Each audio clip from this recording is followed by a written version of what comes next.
Hey, this is David Wolinsky back with another interview from the archives of NoDon'tDie.com. This time I'm bringing to you the second half of my conversation with Adam and Rebekah Saltsman, which took place on September 14th, 2016. Adam and Becca are game developers and publishers and the co-founders of Finji Games, which is based in Grand Rapids, Michigan. Just a reminder that you can read and check out all the interviews I've been doing the last few years over at NoDon'tDie.com. And if you want to support the work I'm doing and continue to do, you can do that on my Patreon, which you'll see a link for near this interview. Thanks for listening, as always, and now here's Adam and Becca Saltsman. Something I did want to ask about, too, I think this all ties together, is, I mean, do you remember sort of how or when indie game development got to be so image conscious? Because my memory... it's always been. Do you feel like it's changed, or has it gotten more intensified, or is it just a case of, like, the internet lets us hear more in different places? Yeah, so the internet's, a sludge pile of internet. So... just discount that entirely. But we've been indie, in going, to, the Indie Game Summit or whatever, at GDC, since 2007. I'm a little bit later, but Adam's first one was back in 2007. So, was that the year Fez won the first time? And and Derek had already won Aquaria, or did Aquaria win that year? I mean, that's how Aquaria won 2006. So, Castle Crashers had come out, 3 years before, maybe... Cave Story was just out in that, it's a few years before that. So that was sort of... Castle Crashers was out yet or not? It was that might have been 2000. It was out. There was stuff that is recognizably modern indie from before that, but there's not a lot. Yeah. It's basically Gish and Alien Hominid. It's Edmunds Games and... it's a lot of Flash games, really. World of Goo. Yeah. So, that's how far back indie goes for us. World of Goo wasn't out yet. The IGS was in, a tiny, itty-bitty room at GDC, and there were always seats. Even the first year I went, there were always seats, and they only had one track. They didn't have two rooms like they have now. It was tiny. And even then, the, argument about who's indie and who's not, and what's indie and what's not, was going on. I remember those days. And it's still going on. There was a panel about what does indie games mean in 2007. Yeah. So, this whole image-conscious thing of, you need to be poor and living on breath mints, cigarettes, and water while making your magnum opus or whatever. That's been a thing and an image for a really, really long time. And the flip side of, white programmers with a ton of experience and, access to and confidence in tons of Silicon Valley wealth telling all the poor kids, work harder. Yeah. Get your shit together. This isn't that difficult. And it's whoa. Hang on. Of course not. Well, I guess it'll make sense, when you asked us if you could talk a little bit about the survey that you did earlier this year. I'm curious to hear what inspired you to do this. I don't know if it was sort of something in tandem with the move you had in mind, but I'm curious to hear, this stereotype of the struggling, white dude making a game, subsisting on cigarettes and breath mints. How does that stack up against what came in for you? I saw, it said, nearly 50% of the companies were at least, one person, which might not include contractors. I actually think that GDC attendance and the people who responded to that survey kind of overlap, and I think tell a similar-ish story, which is my guess is that about half of the people who self-identify as full-time game developers have never shipped a game and are working by themselves. Am I wrong in remembering that a lot of that survey, it felt sort of stacked North American? Yeah. That's basically, I think we should treat it as mostly being for the U.S. with maybe a little bit of European representation, maybe. Right. So it does not reflect game development in South America or Africa or Asia, even remotely. There might have been a few Australian responses in there. I guess the dynamics are similar there. Yeah, I mean, I hate to ask like the cliched, like, oh, what surprised you or what weren't you expecting? But I mean, as results were coming in, what do you sort of remember learning? The optimism of how likely they were going to be working in the industry. You think this is a misplaced optimism, or it's directly proportional to the people who had never shipped. Yes, it was basically. Sorry, I shouldn't be laughing. Yeah, like maybe a quarter or less of the people had shipped 2 games and were still in business, and all of the people who responded were like, "I'm going to do this forever. This isn't that hard." But only about a quarter of them, like clearly, like 75% of them were not going to be doing this forever. But the other thing that surprised me a little bit was for how many people were saying that they hadn't shipped a game or had only shipped 1 game and were like very obviously not sustaining their studio on windfall or revenue share from previous games, saying that they thought they could keep doing this forever, full time, also lived in major metropolitan areas, which currently in the U.S. means living someplace where the cost of living is high. Yeah. Frequently the quality of life is high also, but I mean, that was one of the things that I think pretty much directly led to us moving up to Michigan. Was we did this survey trying to take our own advice as we were in the process of this move and funding Overland and a whole bunch of other stuff. Yeah.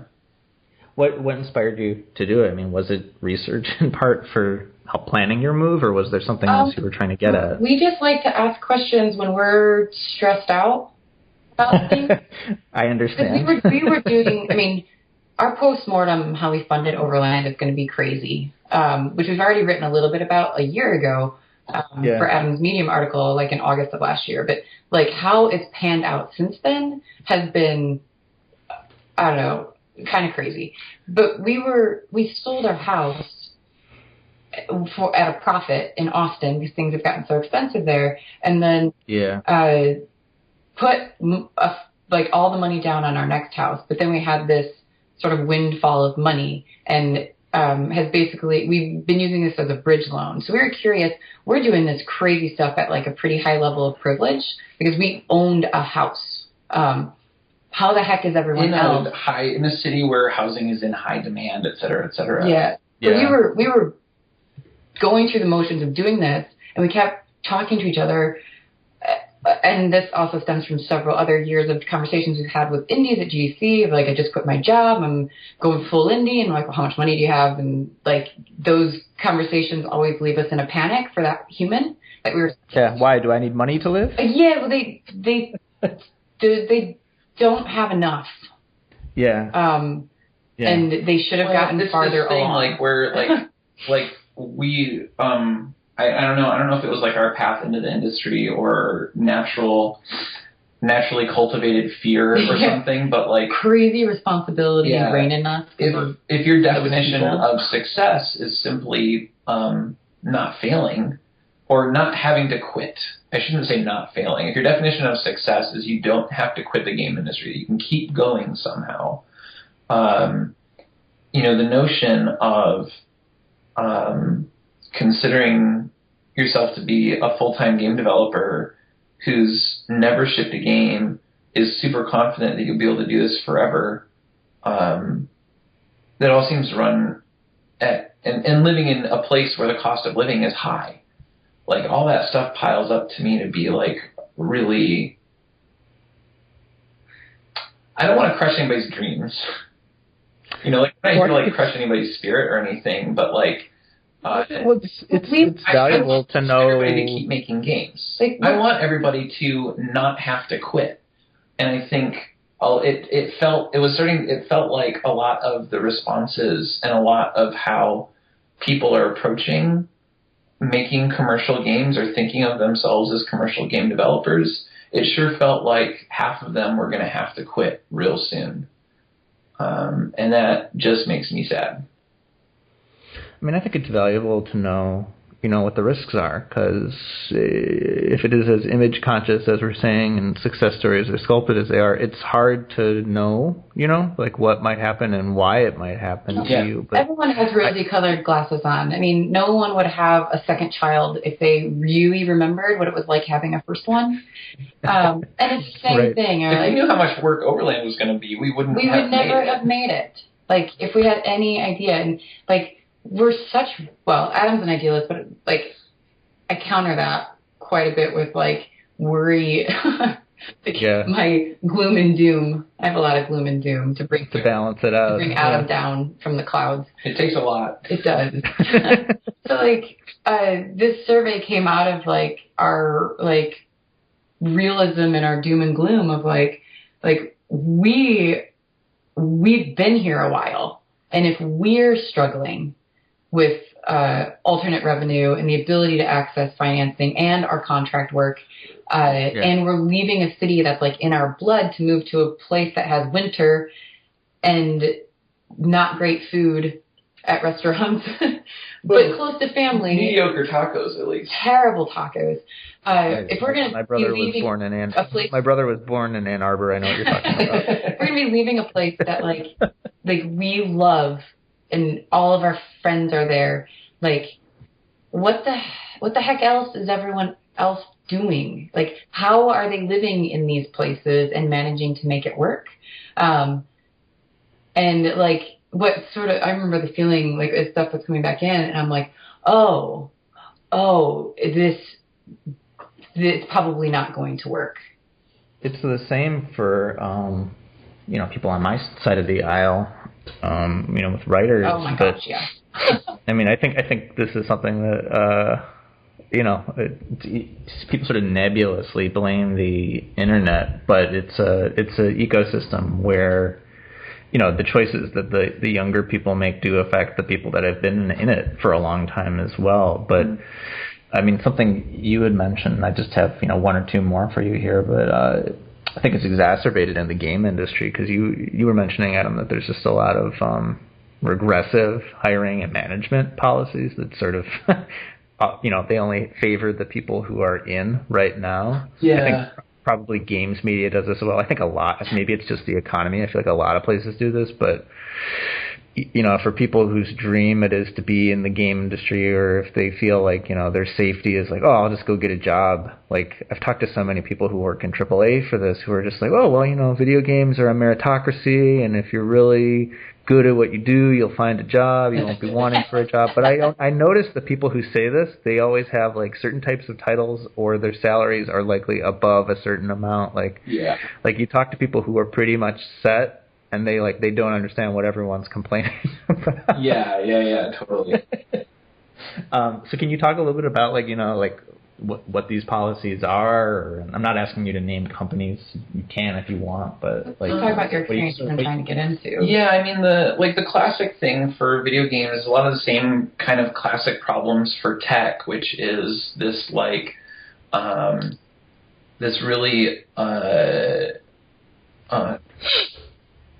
it's basically right in the text. It's like, hey, are you a macho, badass, rock star ninja programmer?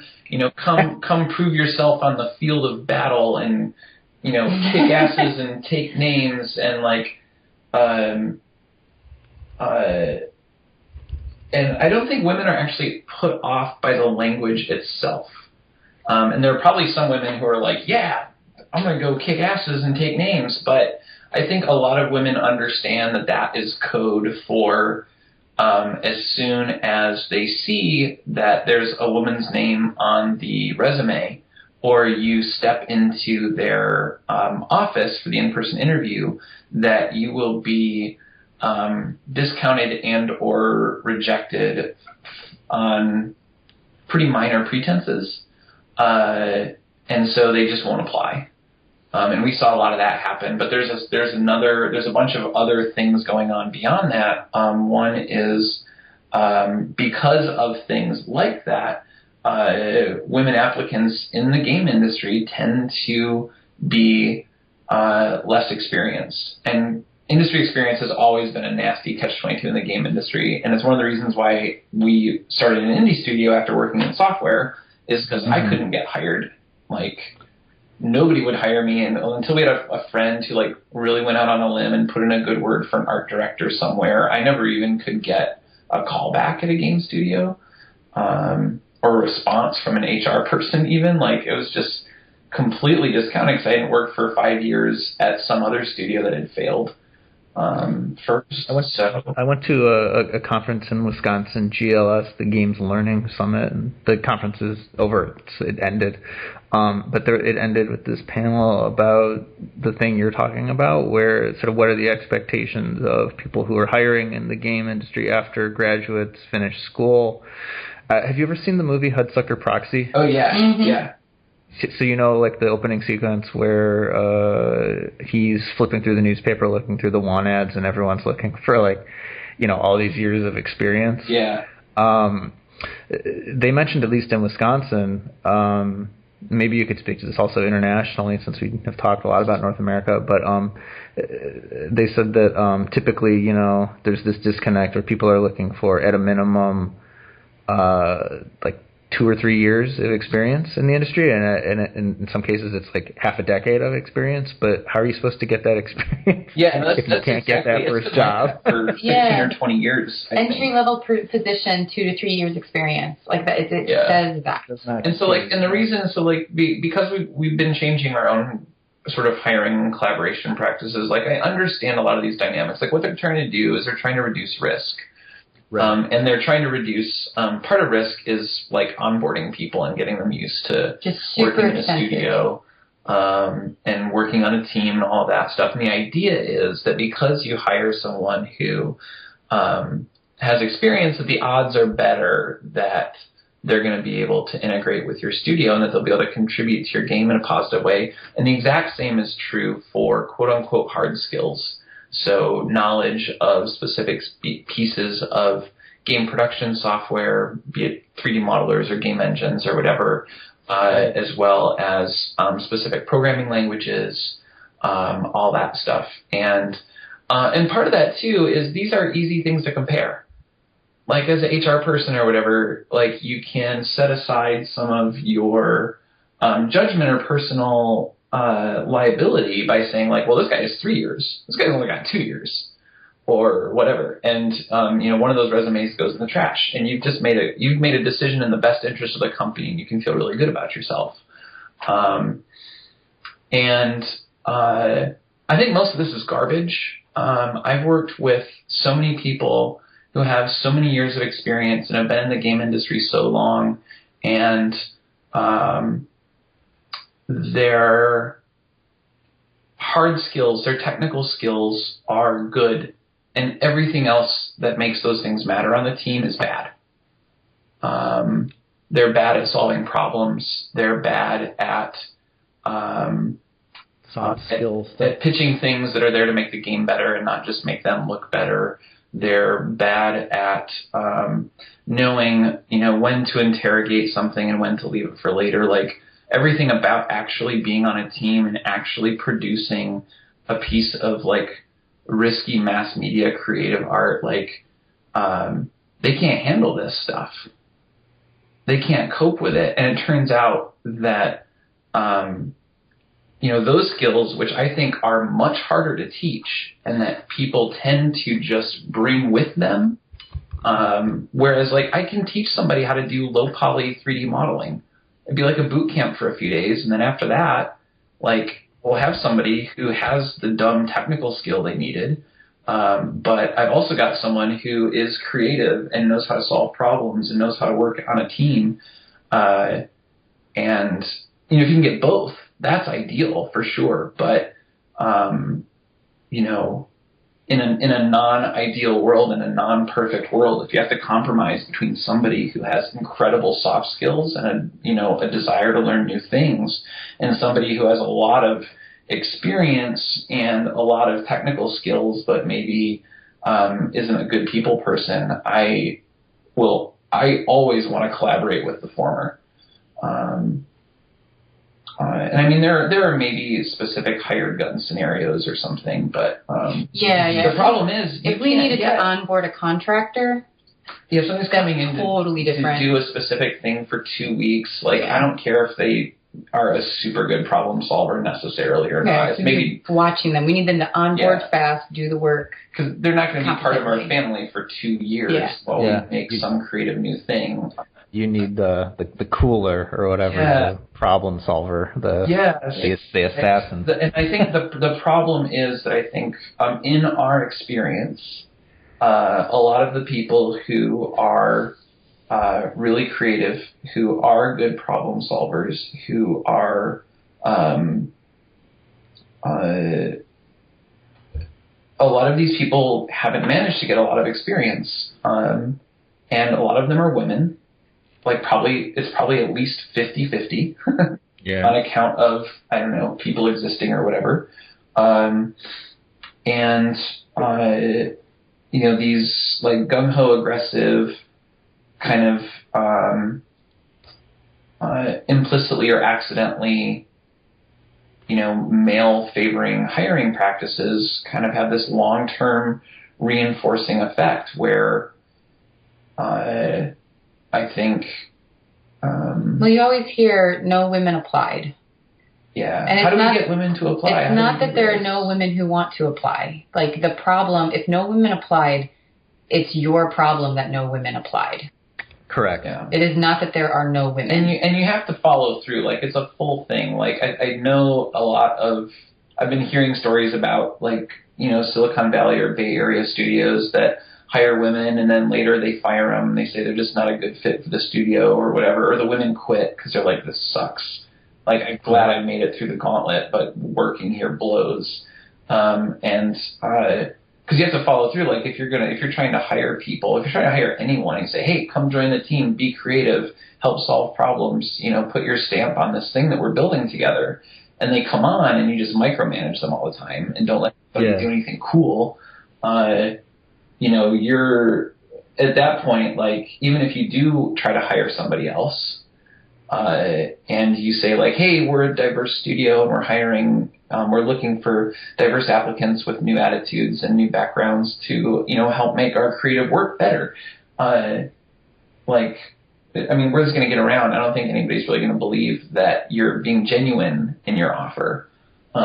They might think that you are kind of just saying that because it looks good and it's considered a modern or progressive way of running an HR department or whatever. Yeah, I don't really think of ninjas as being micromanaged. I kind of think so. Like, I mean, they have a lot of discipline. Yeah. It's not like there's someone... yeah, so I don't know, like, there's all these different things going on, but we got folks at Toronto...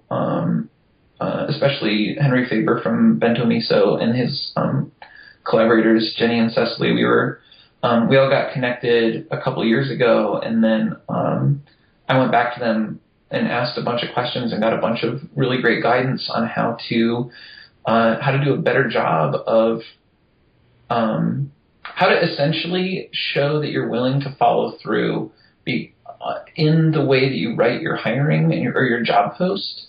As a way of kind of almost as a design problem, as a way of like giving applicants who read it hope that this isn't just lip service. So like, because a thing you'll see is like, yo, come join our badass game company and you're gonna, be join our barbarian, testing crew or whatever. And then at the bottom it's like, diverse applicants and women are encouraged to apply. But there's not like, and then, I don't know, like the thing that we were coached to do is basically, if you're looking for people who have, great soft skills and may not have a ton of game industry experience, one way that you can show that you're serious about this is to spend more than like 3 minutes writing your job hiring post. You can find ways to explain what the project is and what your goals are that don't just reference other modern AAA violent video games as a first step. You can use less competitive language in general and focus on collaboration. That's another way of sort of signaling that like you're actually maybe going to follow through on what you're saying. And where and you can post put it. where you post it matters a lot. But you can also really call out a deliberate focus on soft skills. You can say, hey, the job requires the following technical skills. If you don't know all of these, that's fine. Because the thing that's important to us in the long term is that you are confident, curious, communicative. I don't want to keep doing alliterative words that that's start really with funny. C, but Conscious. this will be my new management book, The 4 C's of Hiring. It probably already exists. But we bring people on for trial periods, and we don't micromanage them, and we see if they can solve a problem in an elegant way at all. Like, are they even capable of that? And like those are the things that actually are important to us. And the first time we wrote a hiring post, like I effed it up. Like the language was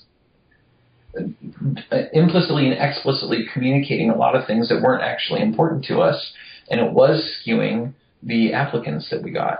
Yeah, we didn't get. What was our first one? It was the art director. And we knew we were going to get one applicant. Yeah. And the rest of them were all male. And we're like, that's weird. But a lot of it was like... but we knew we were going to get Heather's application. Well, we know lots of women who are in or around the game industry, but they would send me messages. They're like, hey, I saw a post. It looks like my kind of thing, but I actually don't have a lot of background in biped animation, so should I even bother?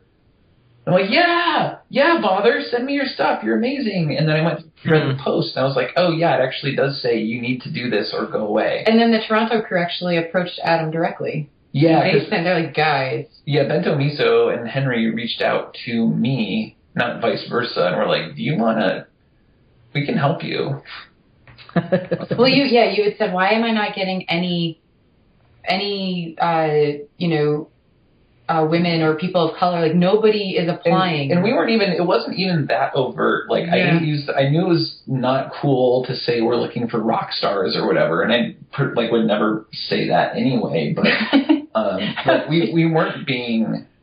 it wasn't super... It wasn't, it wasn't super hyperbolic. aggressive, yeah. It wasn't hyper aggressive, but there was enough in there still. There was enough stuff, just, I don't know, ambient background noise of industry practices or something, that it scared a bunch of people away. And the split that we got when we went out looking for animators and for sound designers, it was nearly half and half. It was amazing. Yeah, we got a way wider range, and I think audio skewed more male, but that's like an industry thing. Yeah, it was a little more. Yeah, but animators nearly half and half, was like 50-50, which was incredible. We were so happy. But part of that too was, we could say by the time we were hiring an animator, we could say, join our diverse team. Here's our team. Yeah. And that's another way of showing, I'm outnumbered. We finally got a PR guy. That was our second dude on the team. Standard industry stuff, our PR but no, guy. all of it was so much about if you want, we're hiring a diverse team for a bunch of reasons, but the main one is just risk mitigation. Like, I'm an old white dude, and I make old white dude games. Or almost middle-aged white dude, and I make almost middle-aged white dude games. Like, all of my games would be like John Carpenter inspired strategy games. Like, that's what I would make super happily. Yeah. And there's a lot of that, and it's gonna be hard to stand out. And I think you see a lot of stuff that has really pretty exceptional art direction or pretty exceptional world building in video games for the last 5 to 10 years, I think comes disproportionately from people who are new to the industry.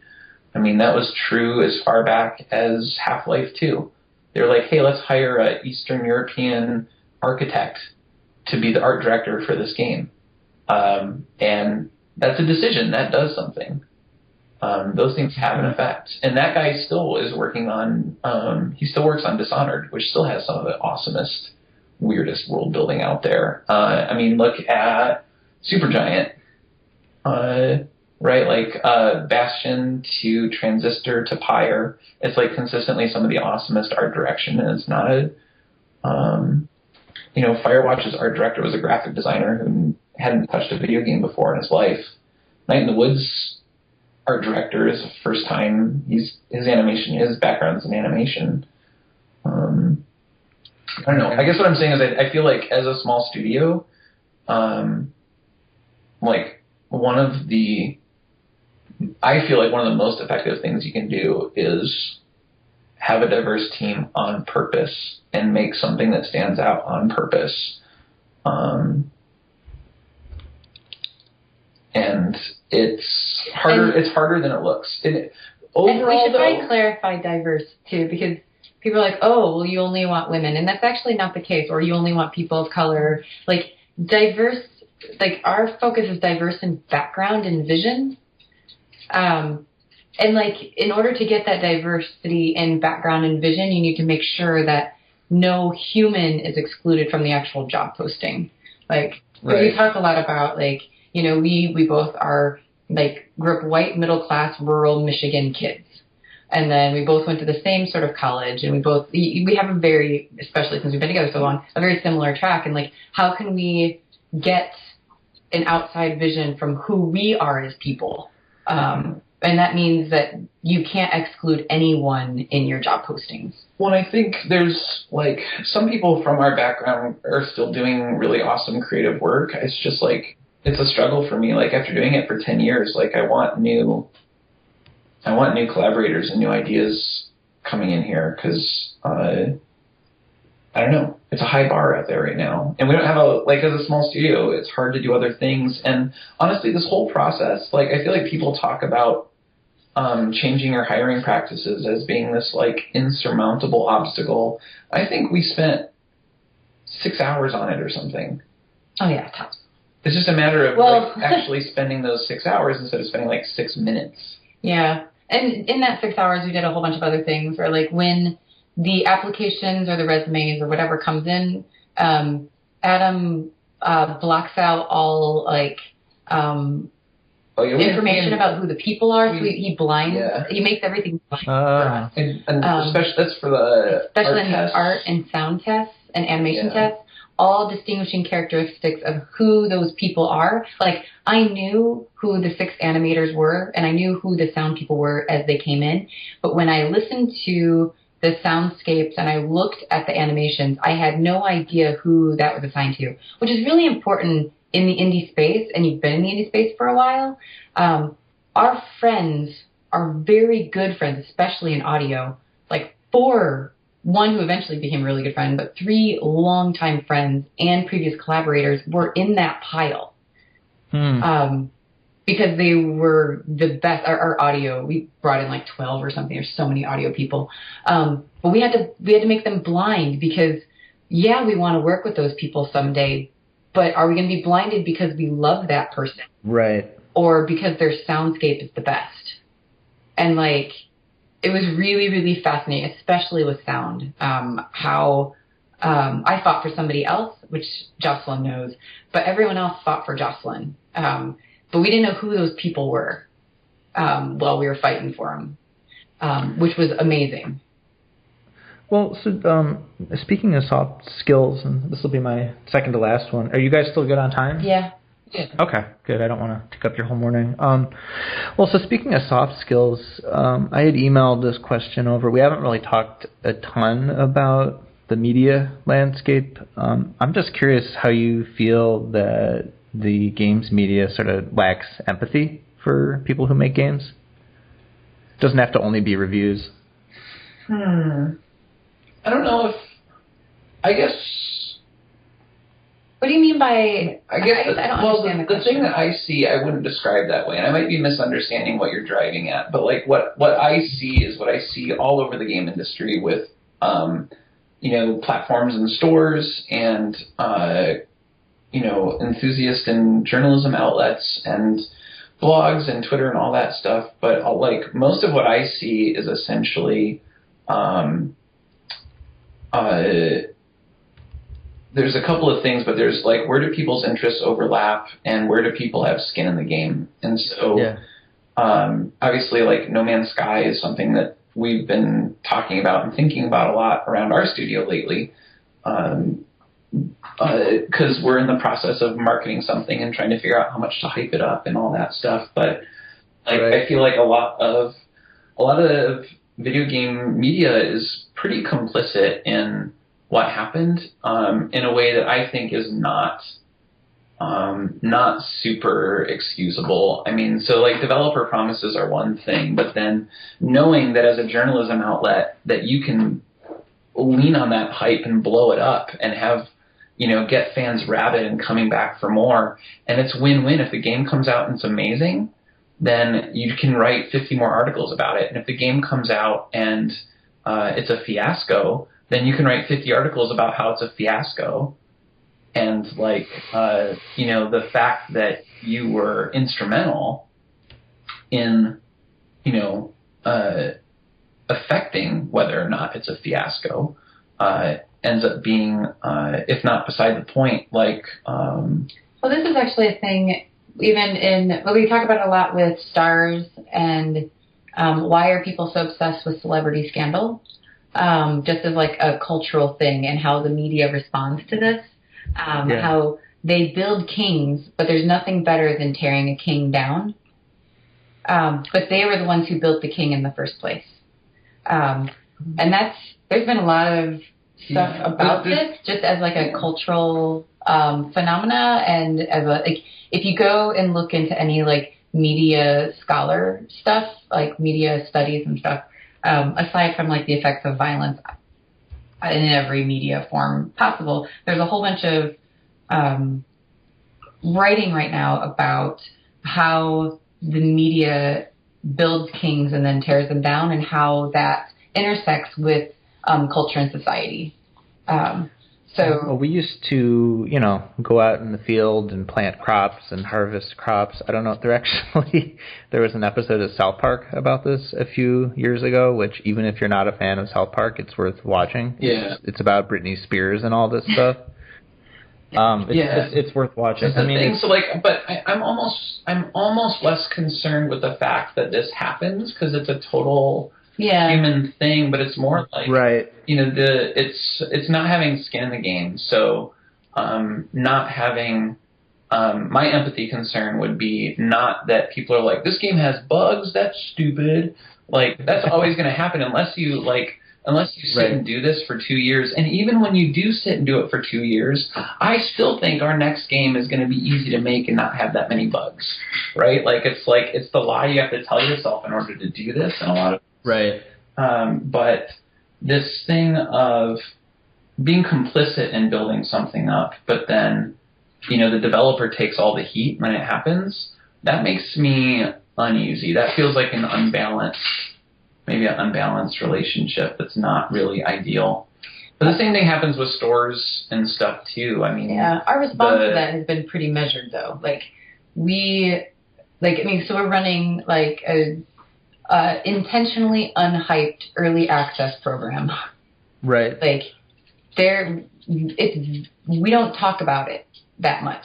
Like, we announced when we opened it up, and we basically haven't told anybody about it since, on purpose. It's noticeable. I have noticed that. Yeah, we are not building a hype machine yet, because we aren't done. We have to manage people's expectations. But if it catches on, and we get fans, and we get enough fans that produce enough clicks and views, then I don't see any reason why this cycle might not automatically apply to something that we worked on, because it's a set of dynamics that are unrelated to us. And but the side effects can be beneficial or harmful or both. But the system that produces those symptoms and side effects on us just is it doesn't feel like it's super, like they win either way, it feels like. But we've been really measured about any sort of public promise we make about our game. Like we don't go on record talking about things that we're still arguing about internally on purpose, because we don't know if it's going to be there or not. And like the nature of the internet is it lives forever, and we don't want someone to buy our game based on a feature that we were arguing about internally that was never set. And that was something that's just been sort of something we've done for a long time, because from the beginning we've been looking at organic growth until we hit hype, to have enthusiasts involved, but have them make sure they have a complete understanding of where we're at in development and the expectations that they should have with our project. But I mean, I feel like something similar happens. Like the games media isn't the only. Yeah. Like that's. I think it would be super unfair to say like game journalists, they're bad, but every other weird ecosystem that surrounds every other creative industry is fine.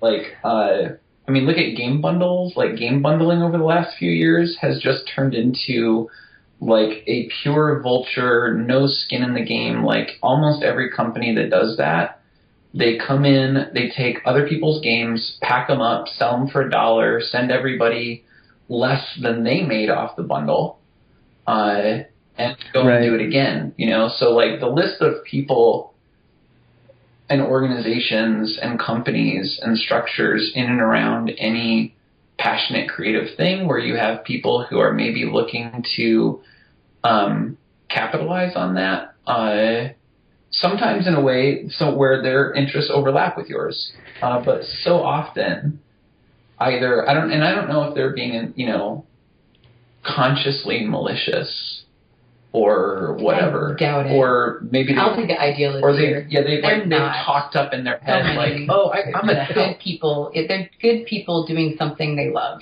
Yeah, I'm going to help so and so sell more games. I'm going to help the audience find those games. But you know, the reality of their business model is they send 10% of the bundle to each developer and they keep 30% for themselves. And and now everybody thinks that you can get our game for 20 cents and they're selling it on some weird Russian credit card fraud site or something.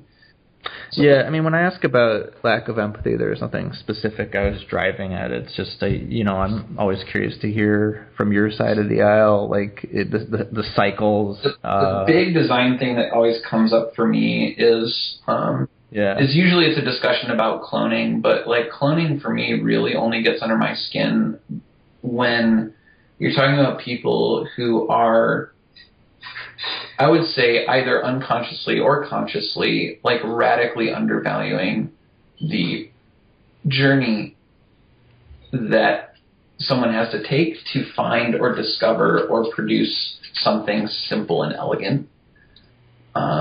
Like the road to finding like a clever little idea, like Threes or something like that. That's a long road. That's sometimes like a 2 or 3 year road of fiddling around with little different bits and pieces and deciding what to keep and what to throw out and what's beautiful and what isn't. But when you're done, you have something that somebody can duplicate in a day. Right. And so like one of the things about having open game platforms and a more democratic sort of commercial ecosystem for games is the idea of fast follows and getting beat to market and stuff like that. Those are total realities now. And so like as another one of these places where it's like, well, okay, it's important to run a responsible business and alongside, you know, pursuing your passions and being a creative person. But then on top of that, it's like, oh, and also be very, very careful, because if the thing you're really passionate about is finding this one little beautiful thing that nobody's ever found before, if it's the kind of thing that, like, I don't know, 6,000, like, Chinese quote-unquote studios can duplicate the next day, right? That's a warning sign. Like that is a thing that, like, the burden is not going to be enough to just find the beautiful thing and to present it to people and to talk about it. You also are going to need to do it in such a way that is going to somehow preempt or counter all those games, all of which are going to be free.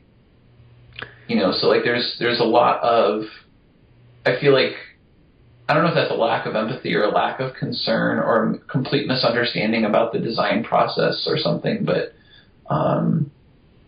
it bugs me because those are the things that I like doing. Those were all the types of things that I was working on, because I think they do this thing where they fit into people's lives and they provide depth on demand and they provide comfort to people who need it and they provide challenge to people who want it.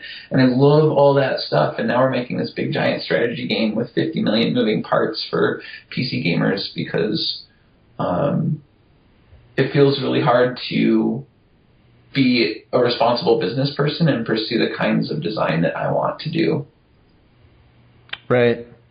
Do you find, like, sometimes I find, whether it's with this project or other things, like, do you, I sometimes find myself being careful who I tell, like, half-formed ideas and things. Yeah. Do you do that as well? Like, I've actually never talked about this before. Yes. Like, it's like this weird paranoia where it's like, go ahead. There's a short list of people who got to see Overland before we ever really mentioned we were working on Overland.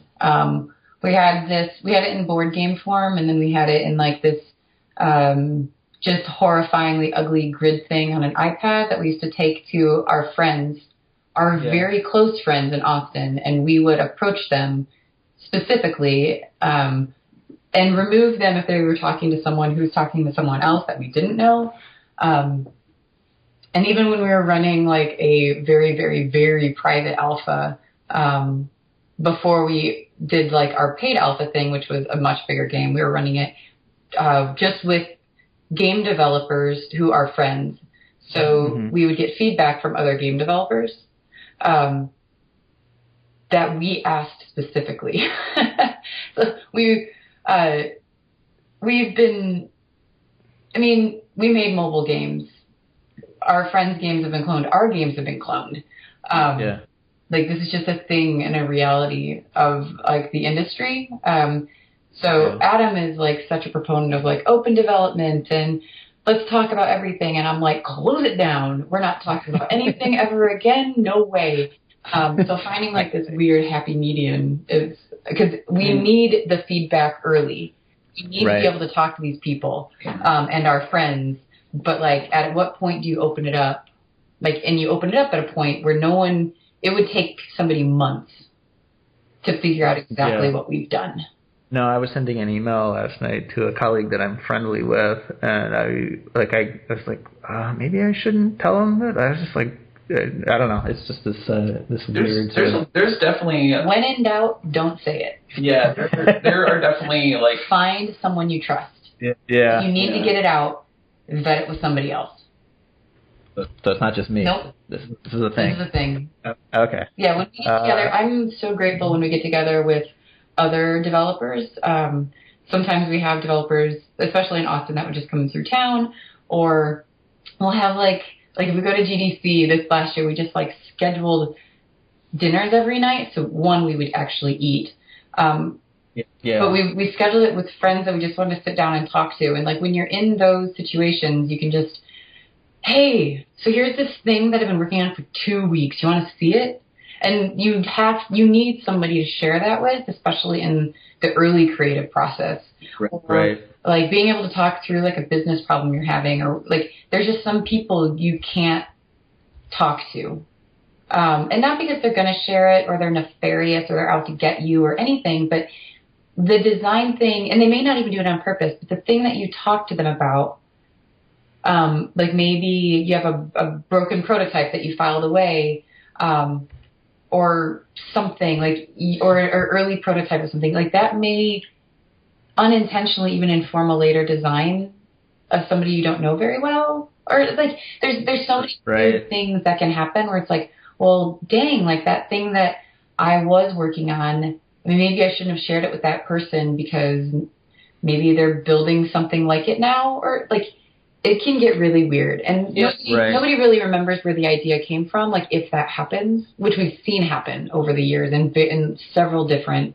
So now like we have like this set of people that we share things with. and it kind of changes depending on the game, depending on the kind of feedback we need. Totally. I mean, I think that's part of the process, most people's creative process too, that like rarely gets talked about because it seems obvious or it seems inconsequential, where it's like, hey, inner circle, like, I'm thinking of doing this thing. What do you think? And then they just give you ideas, and they do that because they're your friends. Yeah. Yeah. You just sort of forget that ever happened. When they're game developers, it's almost like at that moment they're friends because they're not going to steal your stuff, but they're not friends because they're going to be brutally honest. Right. And that's like what you need. how explore a lot of the different avenues that you could possibly take a particular game. Right, because you want to be hearing it from them and not people on the internet 2 years later. Well, so I have one last question for you, and again, thank you so much for your time. This is I've asked a lot of sort of big and abstract questions here and there. This is going to be the biggest and most abstract, so don't be surprised when I ask you this. What do you think video games have accomplished?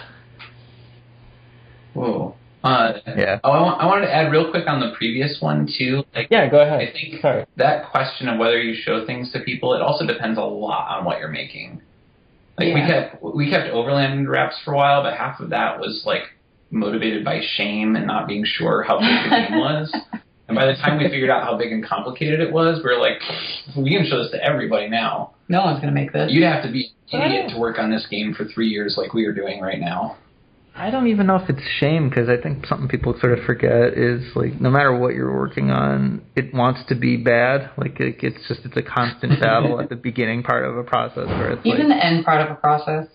yes. Most of the process. processes.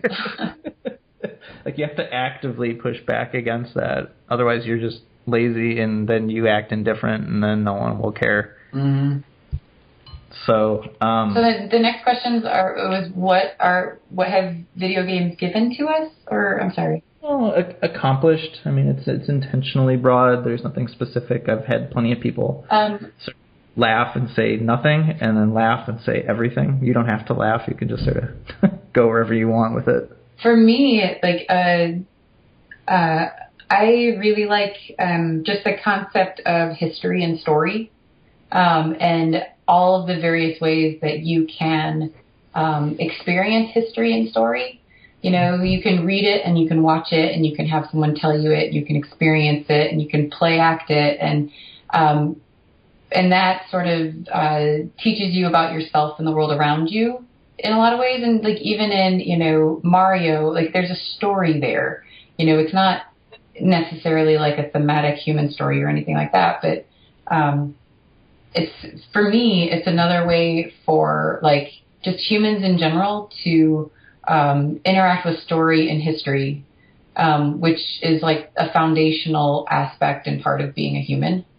And it's done through play, which is how we learn to be us. So, I mean, that seems like really big and stupid and woofy or whatever, but it's how I think about games, and it's the games that I respond to the most are the ones that like the ones that stick with me have some sort of story, and not like narrative story, but like connect in a way that I connect to movies and books and play and cooperative learning and human interaction. So I don't know. That seems vague and whatever, but Adam's is probably going to be way more elaborate than that. Pressure is on. It's his life's work, so he's never wanted to do anything but make games. And I've never wanted to do anything but tell stories. I mean, the answer I want to be able to give is like, video games have somehow gone above and beyond and let people experience things that they never could have before, and maybe even more than that because they're systemic, because they can be simulations, that they have sort of improved systemic literacy for people somehow, that just the playing of video games somehow has helped people be more analytical and to think of things as experiments and to think of systems as inputs and outputs and malleable, and that any system can be designed, and that systems are designed, and they do have dynamics, and they do produce specific things based on inputs. And I'm not super sure that any of that stuff is actually true. I want that stuff to be true. I don't know if it is. I mean, you can read a study about, if you play Tetris, your spatial reasoning skills are improved or whatever. And I think for a lot of people, doing a crossword puzzle or Sudoku or a Advanced Wars map every day or something is, it's kind of good exercise. There are parts of your brain that we know light up when you do that, and they're the puzzling, planning, cognitive. They're centers of your brain that aren't always going. So there's cool exercise there, I think. Do those things, though, cross over and become part of the way that people think about things outside of those games? Like, does that change people's attitude? What I want is for someone to play Spelunky and to sort of have this epiphany that that a lot of the things that they do in their life are a lot like this, that they can look at their mistakes and they can try to reverse engineer the places where something went wrong, and they can try again, and they can arrange things in their own life in such a way that failures are less likely to be catastrophic. That in terms of Spelunky, you can get kissed by a lot of pugs, and then if you really, really blow it on level 3 of the jungle, it's not that big a deal. It won't be game over. I would love for that to be what we accomplished. But I think it isn't. I mean, as far as I can tell, as a designer, I don't even know if that attitude or that mindset actually transfers between games. It feels like a lot of what we do as game designers is to teach that fresh every time somebody picks up a game. And there's a lot of subtle things that we have to do to kind of nudge people into really deliberately taking that mindset, because it's so unnatural for most adults to think that way and to think about the things around them that way. But I guess I end up feeling like the thing that we accomplished is we, as if I can somehow say collective we about any kind of game industry that's somehow cohesive or homogenous in any way. But I feel like, if video games die and they go to heaven and they're standing up there and they're trying to decide what to do with them, I think the things that I feel kind of proud of are that I think video games, in spite of all the teenagers yelling racial epithets while they play Call of Duty, I think video games have made a lot of friendships. I think one of the things that video games do is one of the things that all the other human social activities do, which is they get transparent and they let people connect in a safe place that maybe doesn't have a lot to do with their day jobs. I think even something like World of Warcraft, which I never even really played, I know has produced friendships and marriages and things, and probably some divorces. But friendships that might last a decade or two, just because you did this activity with somebody and they were cool in the activity when they're anonymous and they had no reason to be cool. And that's the thing that games are pretty good at. And then just comfort, coping, letting people deal with the shit show in the circus that's the whole rest of their life, making something that that can bring a little bit of distraction and happiness to somebody. I think escapism gets painted with a really broad brush, but escapism can be powerful and it can be useful. and you can treat it with respect, and you can treat the person who needs to escape with respect. And I think there's a lot of games that are really good at that too. Yeah, I think we don't value enough the importance of things like distance and perspective rather than just persevering and having to push through everything all the time. I find this, just made me think of one thing. Video games I find really interesting, especially for children, and not little kids, but all kids. Kids don't have a lot of control over their lives. And not in like my parents are poor, and I mean, this is also the case, but, financial control, but just control in general. Kids have to go to school, and they have to do certain things, and they have to interact a certain way oftentimes with their families and with their friends. And it often feels when you're a teen that everything is out of your control. And it's half the reason why, especially teens, they chafe a lot at that sort of box that they've been stuck into. And I find it really interesting that, like, through escapism in video games, like, you are completely in control of everything that happens there. You can change the outcomes of so many things just based on, like, your skill level. And, like, it seems kind of dumb because it's like, oh, it's just a video game. But, like, that craving for control is it feels universal for this particular age I don't think group. that's even just teenagers. I think everybody. Yeah, that's a huge. I think escapism in games is about. It's not about control being irrelevant. It's almost like it's about having control over control. It's almost about escapism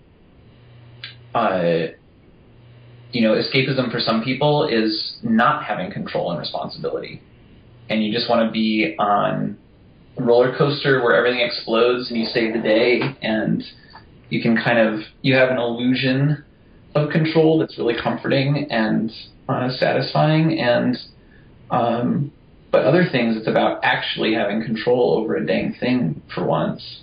Right. Yeah. No, I was going to say it's a little more about illusion of control, because it's sort of like when you go to a grocery store, like, you're free to buy whatever you want, but you can only buy the things that they stock. Yeah. You can't literally do anything, but you kind of can. You can get like a nice balance of things. Like, you can play some Uncharted for a while, and then you can play some SimCity for a while, and have a really different experience and get really different things out of it. Like, you don't always, like, a thing that I think about a lot is, like, getting people into this experimental mindset and this systemic literary mindset, and have them come up with questions for themselves and try those experiments in the game. But that's not what everybody wants all the time. And I think, like, that's a huge component of this idea of death on demand also, of letting the surface of the game not demand that of the player necessarily, having other things there that are attractive and sensational and experiential, but then when they're ready for it, mentally or psychologically or whatever, letting them assert more control and have an environment that can sustain experimentation. I don't know. I think those are all cool things to be able to give to other people.